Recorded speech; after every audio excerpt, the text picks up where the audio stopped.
What's been your favourite Grounded update over the last 2 years nearly? I want to find out. So I put a poll up a few days ago and nearly 3,000 you guys have voted. There's a clear definitive winner about what has been your favourite piece of content added to the game. So this is starting up a brand new series every single week. The polls go up on Monday on the community tab and you'll see the video on Friday. Let's go, the top 5 updates so far. I'm pretty surprised to see this in last place, the Doom and Shroom update with only 7% of the vote. It had so many new features added, the base building, the Haze laboratory, the first version anyway, a brand new tile building set in the mushrooms, the oven and a whole bunch more crafting options. We now had something else to make bases out of and we could finally sit down. Brand new enemies, the RK, brand new weapons, the crossbow, and of course pets. Now they're a little bit still useless, but they were cute as heck when they first launched, and I absolutely loved building with the mushrooms and the brand new garden features. But of course we had the big one, the Broodmother revamped, no longer just a wolf spider, still striking terror in most players' hearts even today, with many still saying that it's one of the hardest. That'll be a poll later on. Truly, there's nothing more scary when one of these guys jumps and pounces on you or summons all of its babies to attack. This update originally came out in June, pretty much close to its 1 year anniversary, and it certainly brought a huge amount of attention to Grounded, with players now being able to build their bases not only with the mushrooms but curved too. Personally, this has been one of my favourites. I'd easily put it as number 2.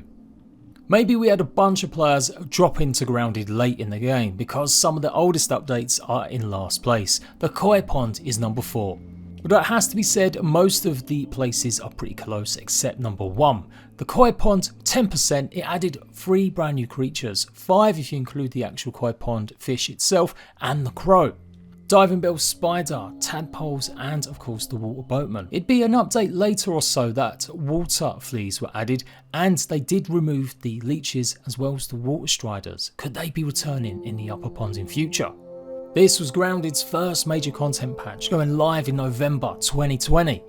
A whole new underwater laboratory to explore, brand new chips and of course new building pieces as well as new armours, the koi fish set and lots of diving gear.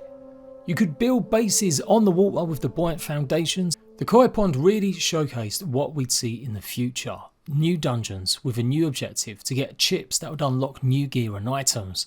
Brand new weapons, 3 new mutations and a whole bunch more scabs. The koi pond was the last of the monthly updates. After this the devs did switch to more kind of quarterly ones or every 3 months to give themselves a bit more time and cook up even bigger surprises.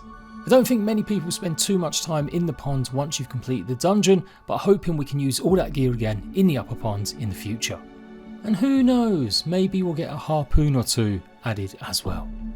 So I said things would be close. Into the Wood update with 12% was number 3 for you. It added a whole bunch of new areas. We had the wood pile, the barbecue zone, a brand new environmental challenge to overcome.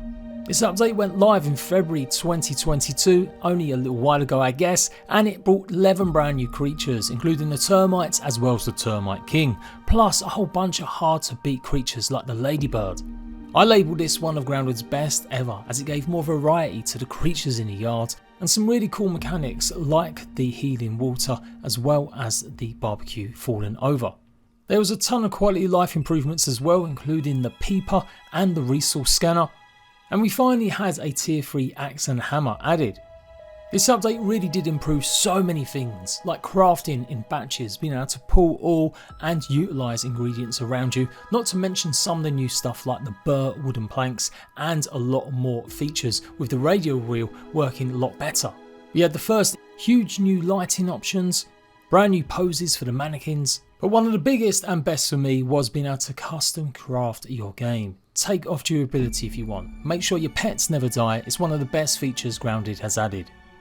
The backyard was really starting to feel like a big massive moving area with so many brand new creatures added to the game, including the annoying scarab and the fantastic black ox beetle, as well as mini bosses like the green shield bug and even more hard to beat creatures like the ladybug larvae.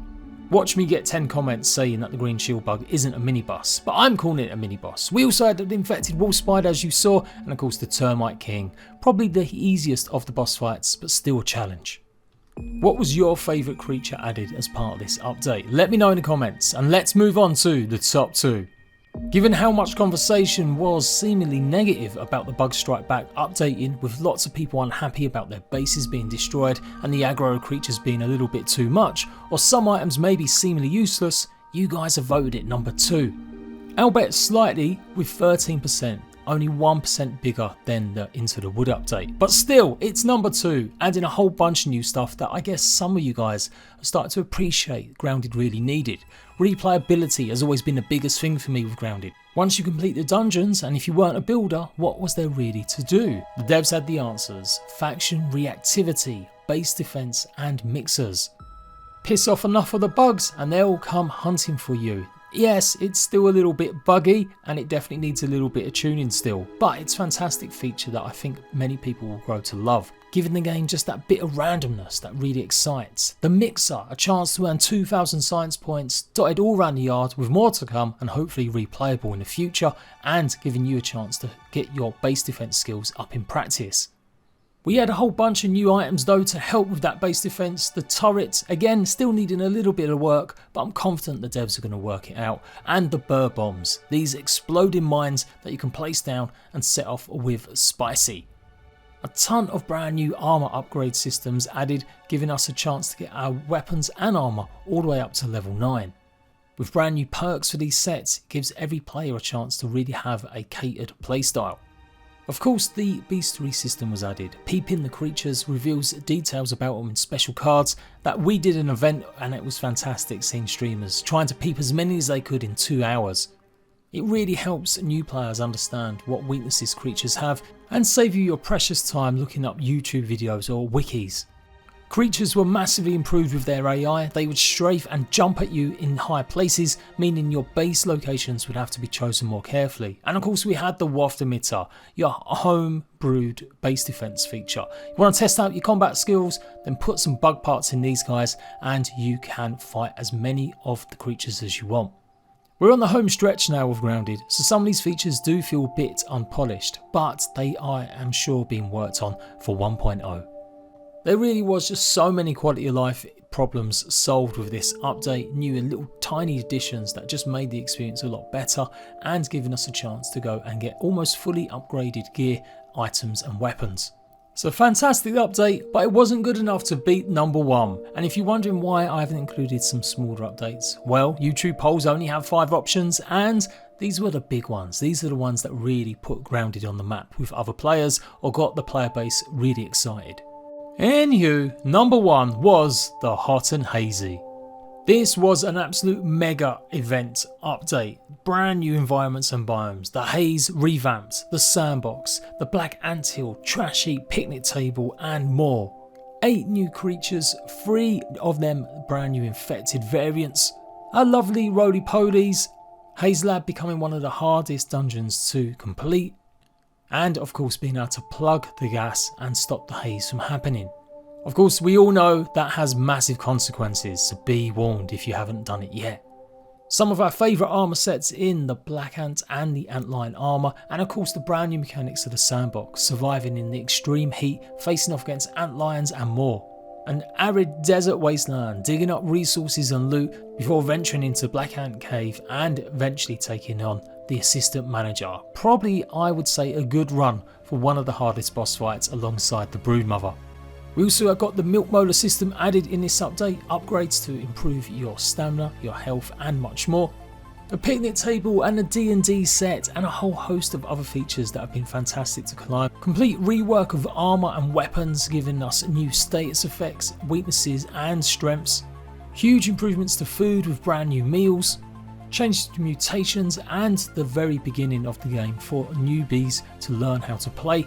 You guys clearly loved the Hot and Hazy, and I did too. With a massive 58% of the vote, an absolute stonking clear winner. And that's pretty much it. We're expecting some more mechanical updates, but maybe nothing as big with biomes and new armors and weapons until the 1.0 release. That's why I wanted to do this video now. I hope you enjoyed it. Look out down below. I want you guys to tell me in the comment section, what should the next poll be? It must have 5 options and I really would love some suggestions. Check my community tab on Monday and I'll see you rat bags for more great Grounded content in future.